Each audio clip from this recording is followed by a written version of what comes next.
12%, 18%, 28% என்று 4 அடுக்காக இருந்த இந்த ஜிஎஸ்டியை தற்போது 2 அடுக்காக அறிவித்து அனைத்து குடும்பத்தில் இருக்கக்கூடிய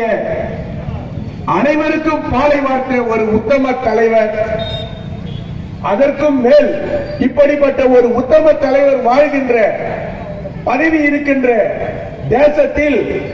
நான் வாழ்கிறேன், நாமும் வாழ்கிறோம், நம்முடைய சந்ததியும் வாழ்கிறது, நமக்கு பிறகு வரக்கூடிய சந்ததியும் வாழ்கிறது என்பதே ஒரு பெருமை. இதைவிட ஒரு பாரதிய ஜனதா கட்சியினுடைய தொண்டனுக்கும் பாரதத்தில் இருக்கக்கூடிய அனைத்து குடிமக்களுக்கும் ஒரு நேர்மையான